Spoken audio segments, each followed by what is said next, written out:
నమస్తే అండి. శ్రీ గురుభ్యో నమః. శ్రీమాత్రే నమః.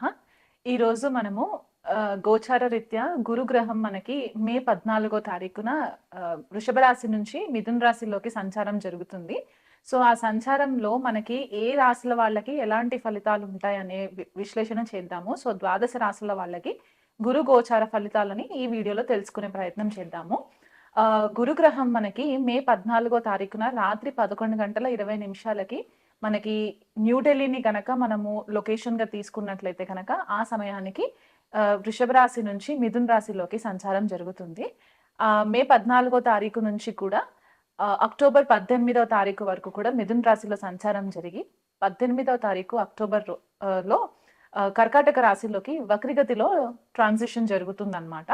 సో, అక్టోబర్ 18 నుంచి డిసెంబర్ 5 తారీఖు వరకు కూడా గురువు కర్కాటక రాశిలో వక్రగతిలో సంచారం జరిగి డిసెంబర్ 5 తారీఖున మళ్ళీ డైరెక్ట్ మోషన్‌లోకి వచ్చిన తర్వాత నెక్స్ట్ ఇయర్ అంటే 2026 జూన్ 2 తారీఖు వరకు కూడా గురువు మనకి మిథున రాశిలో సంచారంలో ఉంటుంది. అంటే దాదాపుగా ఒక 2 రాశులని మనకి ఈ ఇయర్ కవర్ చేస్తారనమాట. అండ్ ఇది మనకి అతిచారి అని కూడా చెప్తారు. ఈ సంవత్సరం గురువు అతిచారి అంటే చాలా ఫాస్ట్ మూవ్‌మెంట్ ఉంటుందనమాట. సో, గురువు మనకి జనరల్‌గా ఏమనుకుంటామంటే జీవకారక గ్రహము అని చెప్పేసి అనుకుంటూ ఉంటామనమాట. ఎందుకంటే గురువు చాలా మంచి ఫలితాలిస్తారు. శుభగ్రహము. మనకి ఏ ఆస్పీషియస్ ఫంక్షన్స్ చేసుకోవాలనుకున్నా కూడా గురుబలం చూసిన తర్వాతే మనము క్యాలిక్యులేషన్స్‌లోకి తీసుకునే ప్రయత్నం చేస్తూ ఉంటామనమాట. జీవకారక అంటే మనకి ఏదైతే ఆక్సిజన్ మనకి సప్లై అవుతుందో దీనికి గురువే కారణం అవుతారు. మనకి ప్రాపర్ ఎథిక్స్ నేర్పించడానికి మన మారల్స్, వాల్యూస్ ఇవన్నీ కూడా గురుగ్రహం నుంచే వస్తాయి.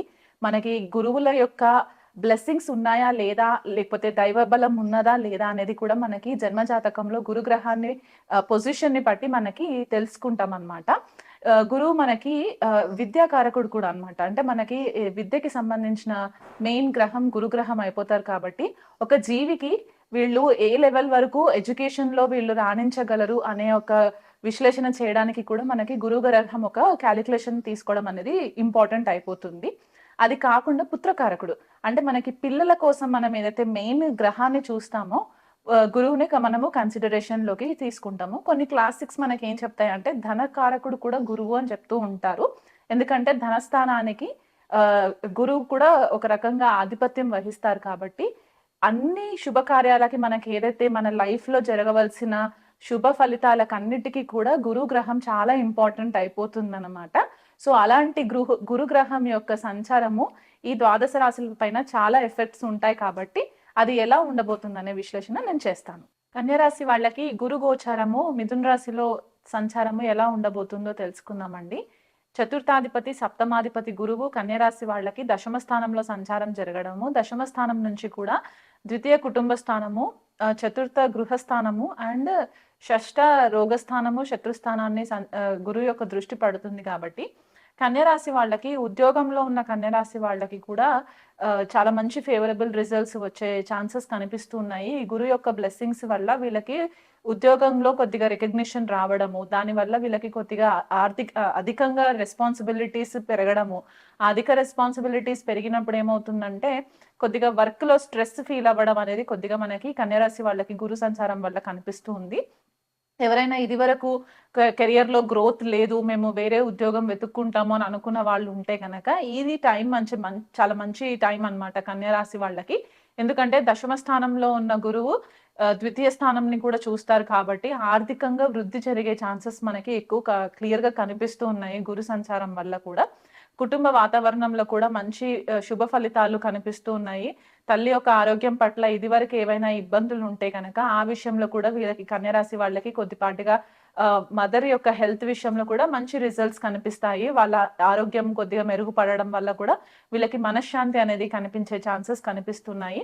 కాకపోతే వీళ్ళు కొద్దిగా వర్క్ స్ట్రెస్ ఎక్కువ తీసుకోవడం వల్ల దానివల్ల కొద్దిగా హెల్త్ వీళ్ళకి ఇంపాక్ట్ అయ్యే ఛాన్సెస్ కనిపిస్తున్నాయి. షష్ఠ స్థానం పైన కూడా కొద్దిగా గురు యొక్క దృష్టి పడుతుంది కాబట్టి కొద్దిగా బాడీ ఎక్స్‌పాన్షన్ అవ్వడము అంటే లావ్ అవ్వడము ఇలాంటివి కూడా కొద్దిగా కన్యా రాశి వాళ్ళకి కనిపిస్తుంది కాబట్టి ఆ విషయంలో కొద్దిగా జాగ్రత్త పడితే చాలా మంచి రిజల్ట్స్ వస్తాయి.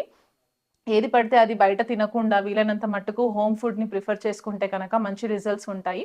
అండ్ శత్రు జయము కలిగే ఛాన్సెస్ ఉన్నాయి కన్యా రాశి వాళ్ళకి. ఇదివరకు ఎవరికైనా సరే కోర్టు విషయాలలో గనక ఇబ్బందులు ఫేస్ చేస్తూ వ్యతిరేకంగా ఉండుంటే గనక కన్యా రాశి వాళ్ళకి ఈ గురువు సంచారం వల్ల కొద్దిగా మీకు మంచి వ్యక్తులు పరిచయం అవ్వడము, వాళ్ళ గైడెన్స్ వల్ల మీరు అంచెలంచెలుగా ఎదగడము, శత్రువులపై విజయం సాధించడము, ఇవన్నీ కూడా మీకు ఫేవరబుల్ రిజల్ట్స్ కనిపిస్తున్నాయి.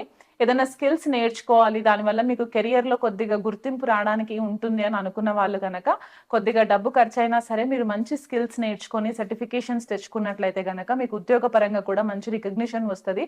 ఉద్యోగంలో ప్రమోషన్స్ ఎదురు చూస్తున్న వాళ్ళకి ప్రమోషన్స్ లభించే పరిస్థితులు కనిపిస్తున్నాయి. అలాగే ఉద్యోగం మారాలనుకున్న వాళ్ళకి కూడా మంచి ఫేవరబుల్ రిజల్ట్స్ ఉంటాయి. కొంతమందికి ఆన్ సైట్ ఫారెన్ ట్రావెల్స్ చేసే ఛాన్సెస్ కూడా ఉండి ఉద్యోగంలో కొద్దిగా ఎక్స్పాన్షన్ అనేది కూడా కనిపిస్తుంది.